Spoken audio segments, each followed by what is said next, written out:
Morning 12th class. How are you all? Hope you all are good. So class, we were on chapter number 6 of history, Bhakti and Sufi tradition. हमने बहुत कुछ पढ़ा है regarding the Bhakti movement. We did talk about the kind of new tradition that was being witnessed initially in South India, Alvars और नैनार्स के form में, फिर कैसे और भी बहुत सारे सूफी ट्रेडिशंस को फॉलो करने वाले सेंट्स आए थे and how did they become famous, what was their relationship with the state, and then north India में क्या चेंजेस थे अगर हम देखेंगे in terms of Sufi movement, sorry in terms of Bhakti movement. उसके बाद हमने देखा that there was this new religion that के क्या बिलीव्स थे और फिर उससे रिलेटेड जैसे हिंदुइज्म से रिलेटेड उसके मेन क्या पॉइंट्स थे. Talking about till last class we were left with one of the topic relating to Sufis and this was Sufis and the state. तो अब ये देख लेते हैं, very important, and they were becoming famous, people were following them, people were becoming their disciples and they were considered very very important, है ना. This was something that we have. So now let us talk about the Chishti, specially अगर हम देखें Sufis and the state, जिसमें obviously हम थोड़ा सा चिश्ती से रिलेटेड बात करेंगे. सबसे मेजर फीचर जो चिश्ती ट्रेडिशन का था वो था ऑस्टेरिटी. ऑस्टेरिटी का क्या मतलब होता है class? They were morally very very strict. There were certain rules and regulation that they follow. और इसमें स्पेशली क्या है, maintaining distance from the worldly power. ये इनका मेन था कि जो वर्ल्डली मटीरियलिस्टिक चीजें हैं, जो समवेयर जितने भी प्लेजर्स है रिलेटिंग टू द वर्ल्ड, और जो इन terms of money, monetary terms, materialistic thing जो है, इनसे हमें डिस्टेंस रखना है. ठीक है, मॉरली बहुत स्ट्रिक्ट थे इनके जो चीजें ये फॉलो करते थे. बट इसका मतलब ये नहीं है कि एब्सोल्यूट आइसोलेशन है फ्रॉम द पॉलिटिकल पावर. मतलब ऐसा नहीं है कि पॉलिटिकल पावर से कोई कनेक्शन ही नहीं है. Now here you may see कि ma'am this is a kind of contradiction that you are talking about, पर हम आगे देखेंगे क्यों ये डिफरेंस रखा गया था या what was the, हम still क्यों हम बोलते हैं कि Chishti though they had certain kind of acceptance of gifts from the rich people, but it was not somewhere related to their own for luxurious items या फॉर देयर ओन प्लेजर, ऐसा नहीं था. तो ये देख लेते हैं क्या चीज है. सो इनिशियली ये हमें पता है कि चिश्ती ट्रेडिशन का मेन था कि इनको वर्ल्डली पावर से डिस्टेंस रखना है. बट इसका मतलब ये नहीं है ये पॉलिटिकल पावर से एकदम ही कनेक्टेड नहीं थे. ये एक्सेप्ट करते थे अनसॉलिसिटेड, मतलब नॉट आस्क फॉर, खुद से कभी नहीं मांगते थे ग्रांट्स और डोनेशन पॉलिटिकल एलीट से, जो पॉलिटिकल रिच पीपल थे, ग्रुप्स थे, उनसे. बट ये जो हम बोलेंगे जो सुल्तान्स इनके लिए चैरिटेबल ट्रस्ट जैसे बनाते थे, जिनको बोलते थे औकाफ, एज एंडाउमेंट, मतलब जो हॉस्पाइसेस को एक तरीके से जो दिए जाते थे गिफ्ट्स के फॉर्म में और बाकी जितनी भी चीजें उससे रिलेटेड. ठीक है, तो और इसके साथ साथ वो उनको टैक्स फ्री समवेयर लैंड भी देते थे.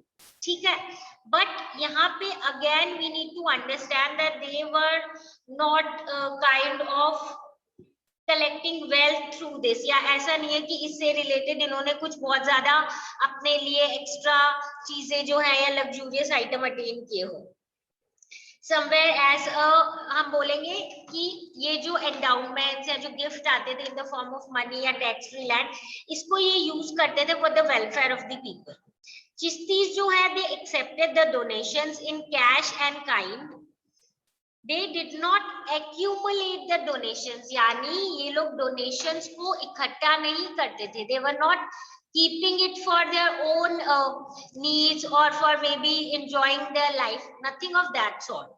तो फिर ये क्यों करते थे? दे एक्चुअली प्रेफर्ड, ये करते थे वो कि जितना भी इनको एज अ गिफ्ट मिल रहा है, चाहे वो कैश हो या काइंड में, जो भी डोनेशन है, उसको इमीडिएट रिक्वायरमेंट फुलफिलमेंट के लिए. इमीडिएट रिक्वायरमेंट कौन सी? फूड, क्लोथिंग, लिविंग क्वार्टर्स की जरूरत होती है उनको, तो उसके हिसाब से भाई लैंड ग्रांट्स या वैसा कुछ मिला है। तो रिचुअल नेसेसिटीज, यानी जब वो लोग अपने रिचुअल से रिलेटेड, चाहे शाम से रिलेटेड जो भी रिचुअल करते थे, उसमें जो भी उनको चीजें चाहिए होती थी, अगर उससे रिलेटेड डोनेशन थे तो वो एक्सेप्ट करके उसी टाइम उसको क्या कर देते थे, इमीडिएटली यूज कर देते थे। That means they did not accumulate it, they generally used it for their immediate requirements and the needs. और क्योंकि ये ऐसा करते थे, so obviously क्या हुआ, इनकी somewhere respect जो है वो और ज्यादा बढ़ गई among the common people, because इसके कारण लोग ये समझ रहे थे कि हाँ जो शेख्स है असली में they are morally very very correct, and उनकी मॉरल अथॉरिटी जो है वो धीरे धीरे बढ़ गई थी, जिसके कारण पीपल जो है they were attracted towards those sheikhs and they were coming to them as disciples और for you can say worshipping.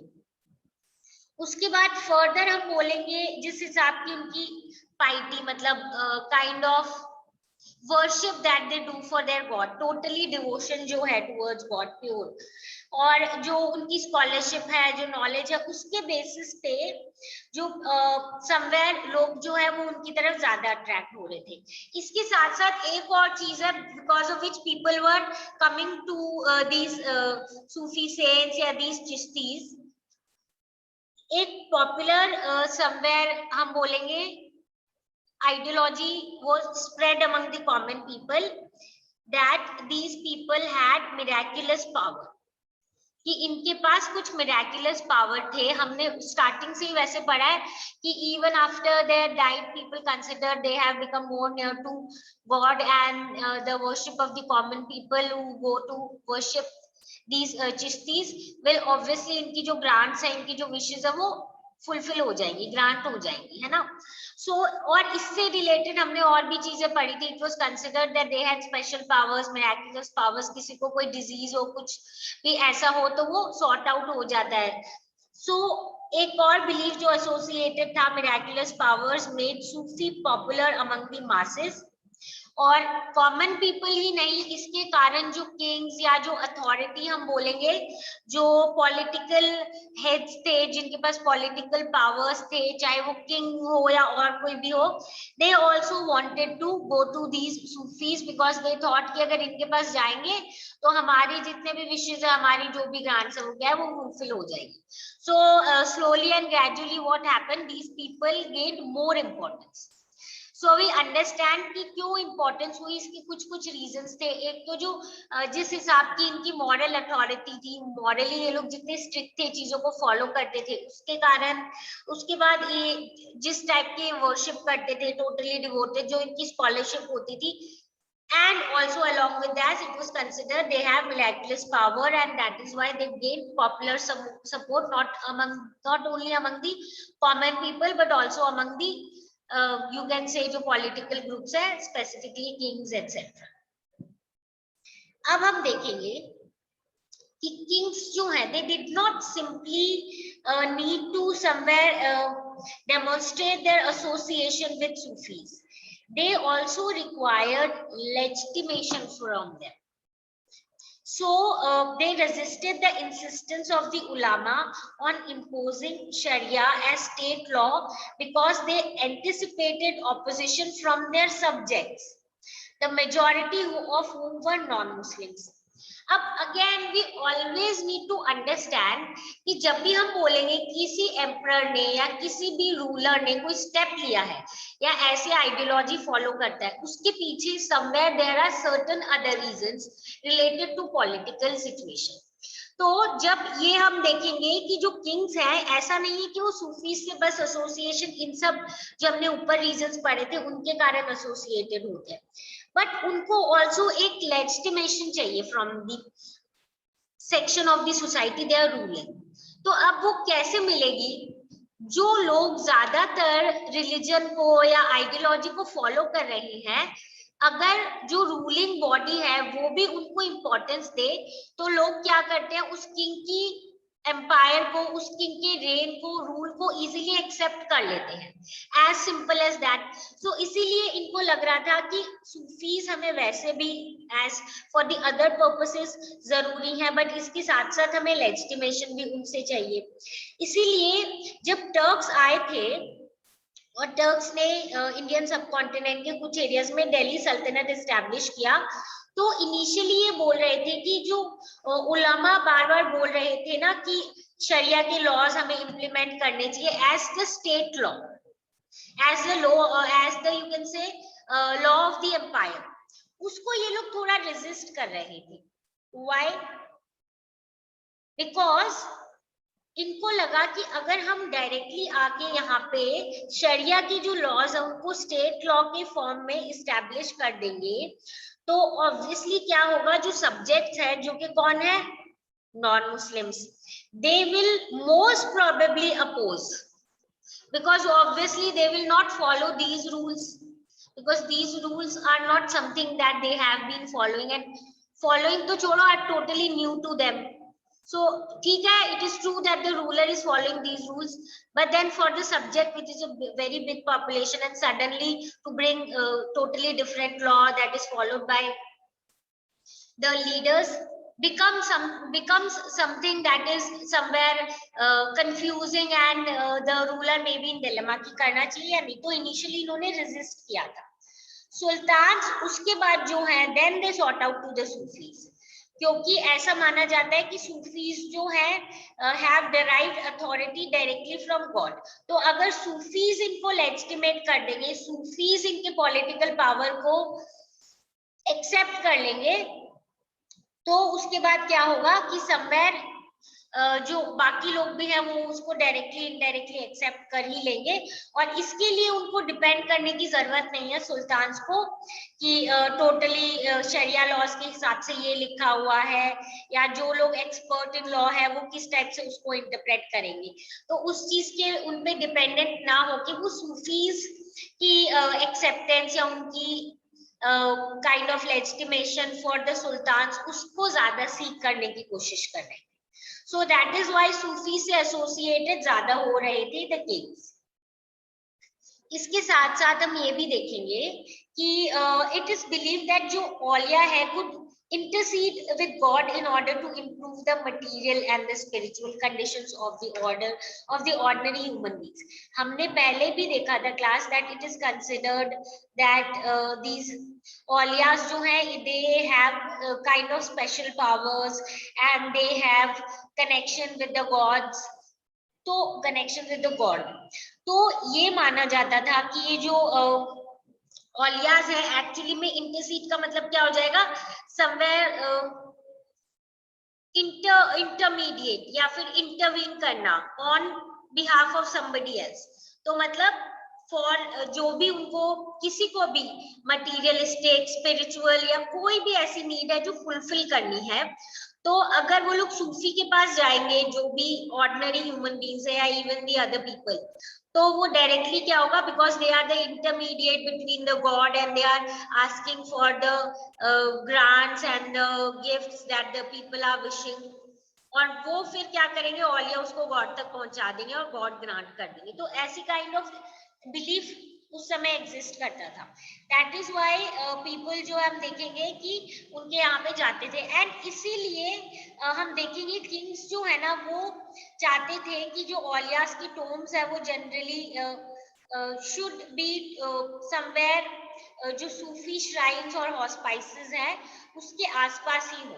So this explains that kings, that is why often wanted that their tombs to be in vicinity of the Sufi shrines and the hospices, ताकि जो grants है whatever they need are fulfilled. ठीक है? So here we understand that these Sufis are really gaining lot of importance. But ये तो हमने देखा है कि everywhere Sufis are becoming important, especially for the kings and the political जो leaders हैं, but somewhere हम देखेंगे conflict भी है कहीं कहीं between the sultans and the Sufis. Now why is that? इसको एक बार go through कर लेते हैं। Now हमें ये तो पता है कि to assert their authority कि हम लोग ज्यादा पावरफुल है, ठीक है। इसके लिए कुछ certain rituals were being performed, ठीक है, like kissing of the feet, ठीक है। Then we have one more thing. You must have heard about this term class, जो होता है prostration. So I think आपने सुन रखा होगा ये। इसका मतलब होता है basically somewhere showing respect to the person, or when we talk about what kind of respect we are talking about, basically bowing in front of somebody, ठीक है। तो ये जो चीज है, ये एक ऐसी चीज है, this is wanting to show that they are more powerful, they are more authoritative, okay. So somewhere use to हम बोलेंगे बहुत इंपॉर्टेंट है, जिसमें ये बोलते हैं कि use somewhere praise and do certain kind of things for considering basically one particular section as more important, ठीक है। Now what do we mean by this when we are talking about these things? Let us understand about these things. So basically we were saying कि to assert their authority, कुछ rituals जो हैं वो perform किए जाते थे, like kissing the feet of the person, you are showing that the person is very respectable, and as I said prostration, this is basically totally bowing down in front of somebody.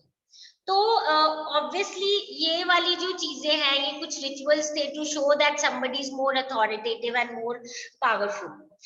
Occasionally क्या होता था, बहुत बार जो सूफी शेख है, मतलब this was why are we mentioning about these two rituals, generally ऐसा माना जाता था कि people used to do these rituals for Sufis also, but sometimes it was done for the sultans as well to show they are also very authoritative person. तो अपनी जो authority को assert करने के लिए ऐसा माना जाता था कि ये वाले जो रिचुअल्स है, these were more important. Occasionally बहुत बार ये भी होता था कि जो सूफी शेख है उनको एड्रेस किया जाता था बाय बिग बिग टाइटल्स, जैसे जो निजामुद्दीन औलिया के जो डिसाइपल्स है उनके लिए टर्म यूज है सुल्तान उल मशेख, ठीक है, मतलब sultan among sheikhs. Now you understand there is a kind of contradiction हम बोल सकते हैं। When I started with the topic, मैंने बोला they wanted to remain far off and in worldly desire से वो अलग रहना चाहते थे, डिस्टेंस मेंटेन, और यहाँ पे अपनी सुल्तान टर्म ही ले लिया है। तो ये एक कुछ एक्सेप्शंस और कुछ कॉन्ट्रडिक्टरी चीजें that we are wanting to understand, but then understand इन्होंने बोला सुल्तान among the sheikhs.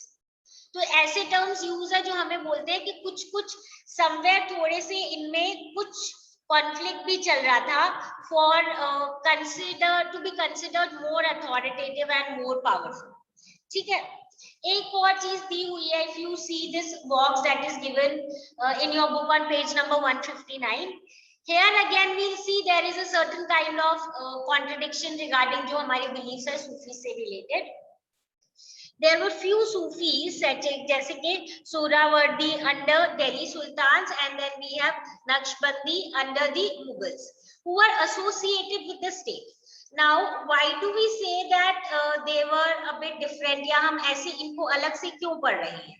Okay, that is something we need to understand. Reason इसका इसीलिए है, basically जो main इनके और चिश्ती आइडियोलॉजी में जो मेन डिफरेंस है वो ये है कि ये वाला जो ग्रुप है, दैट इज जो हम देखेंगे सुहरावर्दी और ये जो नक्शबंदी वाले ग्रुप्स हैं, ये लोग एक्सेप्ट करते थे gifts from the rich class, ठीक है, and somewhere they kept it for themself. जबकि जो चिश्तीज हैं, they actually accepted, you can say only they wanted to lead a very simple kind of life, ठीक है। सो यहाँ पे हम इसीलिए मेंशन कर रहे हैं कि जो समवेयर चिश्तीज का था जिस टाइप का एसोसिएशन, वैसा इनका नहीं था, जिसमें ये सूफीज ही थे, ठीक है, सोहरावर्दी और जो नक्शबंदी थे। So we know that the modes of association were not the same as those of Chishtis, because we know कि Chishtis जो है वो simple life पे बहुत ज़्यादा क्या करते थे, emphasize करते थे और बोलते थे बहुत simple life जीनी है, और gifts वगैरह भी अगर accept करते थे immediate use या जो somewhere for the welfare of the people, इस type की चीजें। whereas ये जो एक नया ग्रुप है या अमंग दी सूफीज कुछ ग्रुप्स है जो एक्सेप्ट कर रहे थे। इसके अलावा कुछ केसेस में हमारे पास ऐसे भी एविडेंसेस है जहाँ पे सूफीज जो है उन्होंने कोर्ट की ऑफिसेस भी एक्सेप्ट कर ली है, मतलब पॉलिटिकल पावर जो है, may be regarding like giving them certain ideas in respect to क्या कोई जब कोई ऐसी प्रॉब्लम हो तो क्या स्टेप लेना चाहिए या किस तरीके से डील करना चाहिए। But what ever it be, they started, few of them only started accepting the you can say position in courts as well, ठीक है, court offices वगैरह। Now again there is one more box that is given in your book on page number 160. I just want you all to have a look at it and then we will understand it. So class, this box that is given in your book on page number 160 tells us the kind of ideology of most of the Sufi saints and the Chistis, where they do not want to accept the gifts that they cannot use for the poor, or maybe that is of no use to them in terms because they do not want to accumulate wealth. तो यहाँ पे एक अपने को सूफी text में लिखा हुआ है कि शेख निजामुद्दीन औलिया के हॉस्पाइस में 1313 में एक इंसिडेंट हुआ था जिसमें जिन्होंने लिखा है आमिर हसन सिजी, इन्होंने लिखा है I had the good fortune of kissing his feet, किसकी, शेख निजामुद्दीन औलिया की। एंड एट दिस टाइम जो लोकल रूलर हैं उन्होंने भेजे थे deed of ownership of 2 gardens and land, और उसके साथ टूल्स वगैरह भी भेजे थे जो उसके मेंटेनेंस में रिक्वायर्ड है।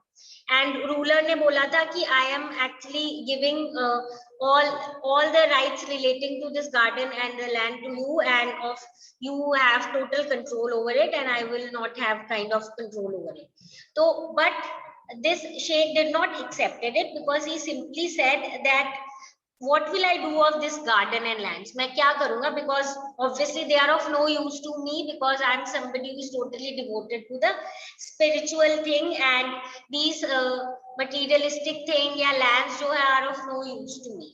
And to somewhere substantiate it और इसका एग्जाम्पल देते हुए they are telling it in the form of a story कि सुल्तान जियासुद्दीन के टाइम पे जब उसी टाइम तक उनको उलुग खान बोला जाता था तो वो उन्होंने विजिट किया था शेख फरीदुद्दीन के, जहाँ पे उन्होंने मनी और ओनरशिप ऑफ 4 विलेजेस से रिलेटेड जो लैंड है वो शेख को ग्रांट की थी।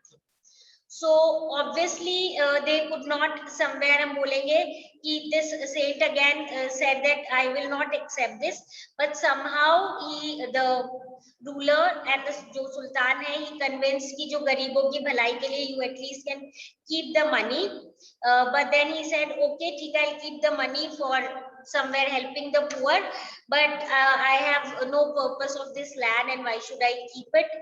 So सिमिलरली ये बोल रहे हैं बहुत सारे ऐसे लोग हैं जिनको चाहिए होगा लैंड, ऐसे लोगों को आप दे दीजिए, but we do not require it because this is of no use to us. और मनी भी जो लिया it is basically for helping the poor and जो भी उससे रिलेटेड काम के लिए है, charity and other purposes के लिए they will keep, but not the land and all. So this is just giving us an example कि the most of the Sufi saints जो है, Chishtis जो है, they did not want the donations in the form of the materialistic thing that were of somewhere no use to them in terms कि वो तो ऐसे भी spiritual life में involved थे, so they did not wanted these kind of donations, and when they took donations also we know या तो immediate use के लिए था या for the poor section of the society, ठीक है। So with this we complete the topic related to Sufi. Now from our next class we will be talking about more different और जो बहुत famous इस टाइम के दूसरे cents भक्ति movement से रिलेटेड हम बोल सकते हैं डेवलप हुए थे नॉर्थ इंडिया में, जिनके बारे में हम पढ़ेंगे in our next class. Okay, we start with Kabir and then we move on to the others where we talk about Baba Guru Nanak and then we will also talk about Mirabai. Okay, so this is regarding whatever we have done today. If you have any doubt relating to the topics that we have covered today, do come back with your topic. We'll discuss and solve. Now, meet you all in the next class.